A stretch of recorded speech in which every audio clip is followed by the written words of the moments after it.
Desarrollar, le voy a dar la bienvenida y las muy buenas noches a Fabio Pircho. Fabio, ¿qué tal? ¿Cómo estás? Bueno, muy bien, buenas noches, José Luis, todo bien vos acá, gracias por este espacio que nos da para hablar un poquito de tradicionalismo. Esa es la idea.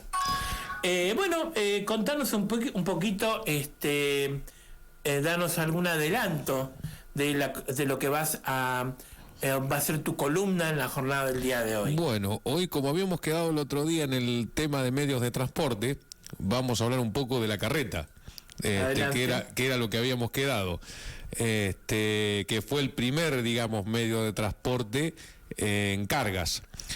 ¿Por qué? Las distancias siempre fueron lejos, calculá en 1700, 1800, a paso de los bueyes, lo que serían. Calculá que un viaje, todo el comercio se manejaba por el Alto Perú, tardaban 5 o 6 meses para llegar.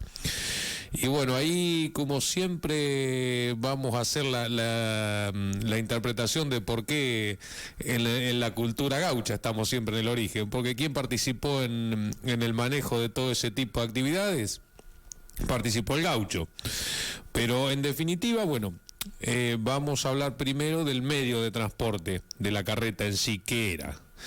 La carreta en sí era un cajón de carga, digamos, ¿no es cierto?, que soportaba entre 3 y 4 toneladas. Un cajón de carga con un eje, con dos ruedas de una circunferencia de un diámetro de 3 a 3 metros 50, porque se necesitaba altura para dar dos cosas: para darle inercia en el movimiento y que se produzca el movimiento más liviano, y a su vez por los lugares donde tenía que pasar. Necesitabas altura. Calculá que había que pasar pantanos, había que vadear ríos, todo ese tipo de cosas. Eso es la parte de estructura. El techo se hacía con cueros. Eran arcos cubiertos por cueros para tapar las mercaderías que llevaban, que en principio fueron transporte de cueros para la venta, pero también se transportó todo tipo de mercaderías en la campaña, y se iban apoyando en las postas. Eso tenía una lanza o pértigo que salía del medio, del cual iba un yugo que se apoyaban sobre el cogote de los bueyes.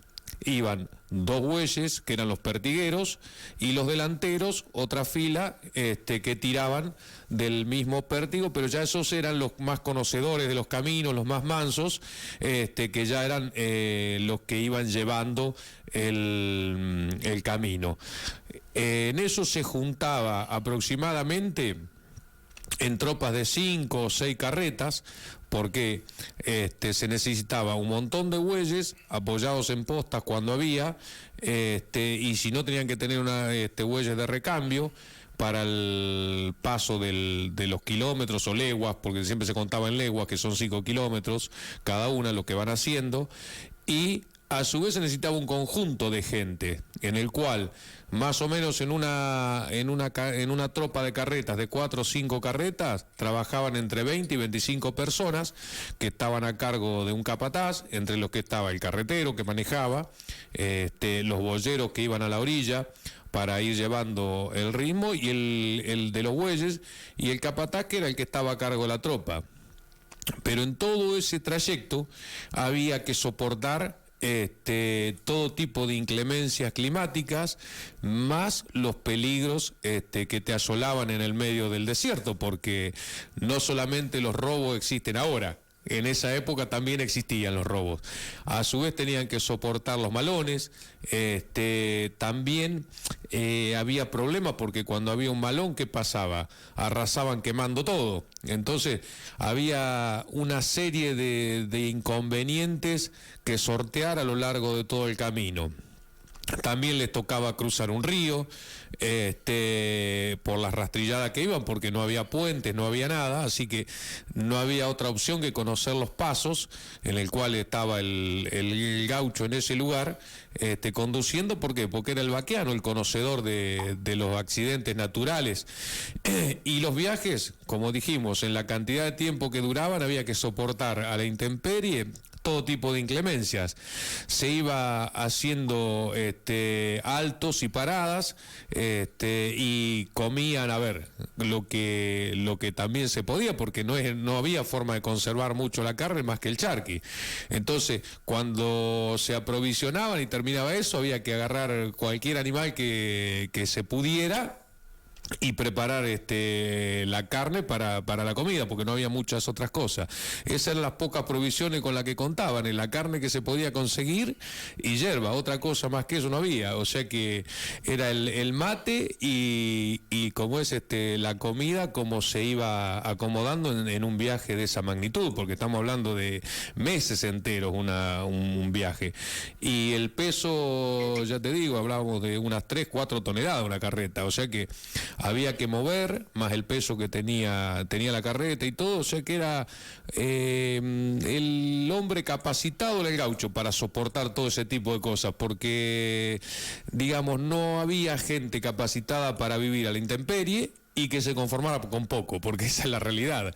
La paga no era tan importante y se necesitaba de cierta vaquianidad para manejarse en esos lugares. Entonces, bueno, ahí volvemos nuevamente a los oficios del gaucho, el cual le llamábamos el carretero, al que manejaba la carreta. Después estaba el conjunto, como dijimos, el boyeros, y el capataz que manejaba, él era el encargado de todo lo que concerniente al transporte de esa mercadería y el responsable de lo que pasara. Así que fíjate vos en el tiempo cómo viene sucediendo cómo el transporte empezó. Vos sabés que saltamos un tema a otro, ¿no? Pero vos hablabas recién de cómo el gaucho, ¿no? Conocía los terrenos, conocía el terreno, mejor dicho, conocía por dónde ir, y me asombró mucho esta noticia que se conoció hace algunas semanas atrás, donde murió congelado un vaquiano junto a sus animales. O sea, una vieja tradición usada todavía. Claro. Creo que era por el creo que lo agarró en invierno. Lo agarró, sí, lo agarró una nevada. Una nevada, sí. Inclusive hay una milonga, pero no me acuerdo el autor, que habla de la nevada, cuando salió a buscar los animales, terminó matando el caballo para meterse dentro del esqueleto del caballo para poder tomar temperatura, y lo encontraron muerto el otro día, que eso es una historia real. Y hoy también, a ver, todo ese tipo de cosas pasaron, pero ¿qué pasa? No había forma de saber la noticia.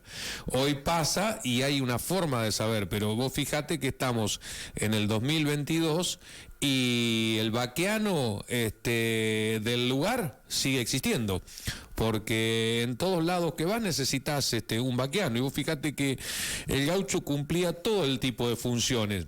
Primero, la habilidad para manejar el caballo. Después había que manejar el conjunto de bueyes, manejar la carga, manejar el terreno, porque el terreno eran rastrilladas, no había ningún tipo de caminos. Después aparecieron los caminos reales que conducían a ciertos lugares, pero tampoco, a ver, no creamos que el camino real era un camino asfaltado, no. Era un camino que tenía un norte, digamos, a donde se dirigía. Nada más que eso, pero, o sea, no dejaba de tener que cruzar un río, no dejaba de haber un pantano, sino que era una huella. Esos eran los caminos, en realidad, los caminos reales. Bien, Fabio, muchísimas gracias por venir en esta noche, gracias por la posibilidad de desarrollar esta columna, y bueno, seguramente charlaremos el otro próximo viernes. Sí, vamos a seguir hablando sobre los medios de transporte de la época hasta llegar a la chata, Así será. que tenemos una acá, así que muy importante. Así que bueno, José Luis, muchas gracias por este momento y por seguir con la difusión de nuestros orígenes, la cultura gaucha, que es para saber de dónde venimos. Y hacia dónde vamos. Y hacia dónde vamos, exactamente. Aunque por ahí no sepamos, pero bueno. Claro, bueno, pero por lo menos de dónde venimos ya sabés. Muchas gracias por venir. No, gracias a vos, José Luis. Noche.